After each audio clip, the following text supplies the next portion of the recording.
Number 2 on this list is a rifle you can still buy from the United States government today, right now. It is the last one left.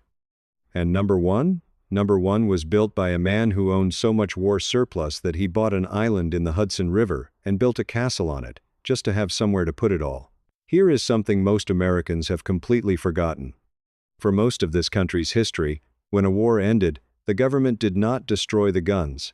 It sold them to ordinary people through the mail. A farmer in Iowa could open a catalog, mail in a money order, and have a rifle delivered to his door that had been carried in a war. And this was not some loophole.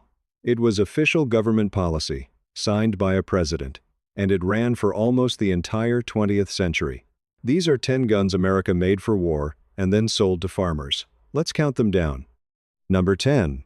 The Trapdoor Springfield. Start in the 1800s. This was the Army's single-shot rifle, the Big 45-70, and when the Army moved on, the trapdoors went out into the country. Private citizens on the western frontier carried the very same single-shot Springfield the Army used. Think about what that meant. A homesteader in Nebraska and a cavalry trooper in Dakota were carrying the same rifle. There was no gap between them at all. Number 9. The Krag. After America adopted the Springfield 1903, all those leftover Krag-Jorgensen rifles from the Spanish-American War were released to the public. Cheap. The Krag had a bolt action famous for being smooth as butter, and the cavalry carbine version was already short and handy, practically a hunting rifle from the factory. Here is the part I love. To this day, in corners of backwoods America, there are men hunting deer with a 30-40 Krag that has been handed down through the family. That rifle went to war in 1898. It is still filling freezers. Number 8. The Springfield 1903. By the end of the First World War, a whole generation of American men had been trained on the Springfield 1903. They came home, and they wanted one. And they could have one, because the government sold them. But something interesting happened next. The 1903 became the mark of the serious outdoorsman. Men took them to gunsmith houses like Griffin and Howe, who stripped off the military furniture and rebuilt them into beautiful custom hunting rifles. A battle rifle went into the shop. A gentleman's deer rifle came out. Number 7. The American Enfield. Most people have never heard of this one, and it armed America.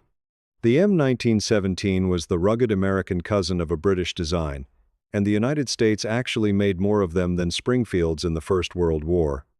Over 1 million were later sent to England, and a great many of the rest ended up in American hands, sold off, sporterized, and carried into the deer woods for the next 50 years. It is probably the most important American war rifle that nobody remembers. Number 6. The Souvenir Mauser. This one did not come from the government at all. It came home in a duffel bag. Returning doughboys brought back German Mausers by the thousand. And then they discovered something. That Mauser action was superb. It was, in fact, the design the Springfield itself was based on. So they took them to gunsmiths and had them turned into superb hunting rifles. An enemy rifle, carried home from a war, rebuilt into the gun a man took his son hunting with. Here is where the story turns.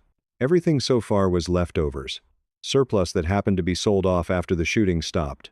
But at the start of the 20th century, America made this an actual, deliberate government program.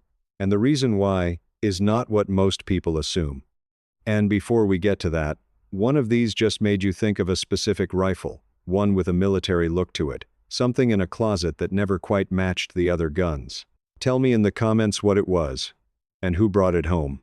So here is the program. During the Spanish-American War, President Theodore Roosevelt saw firsthand how badly American soldiers could shoot. It genuinely alarmed him.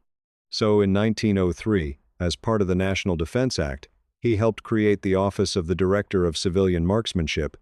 The idea was simple. Teach American civilians to shoot well before they ever put on a uniform, and to do that, the government would sell surplus military rifles directly to qualified citizens at bargain prices.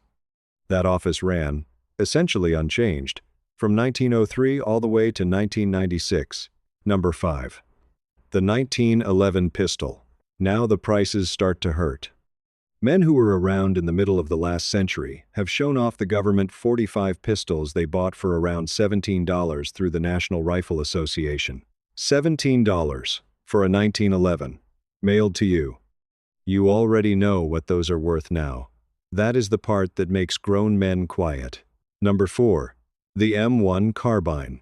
Light, handy, and easy to shoot. When the carbines came up for sale, they went for about $35 apiece. It became a beloved farm and ranch gun almost instantly, light enough for a woman or a boy, perfect behind a truck seat. A rifle designed so a cook or a radio man could defend himself became, in about 10 years, the gun that shot groundhogs in Ohio. Number 3.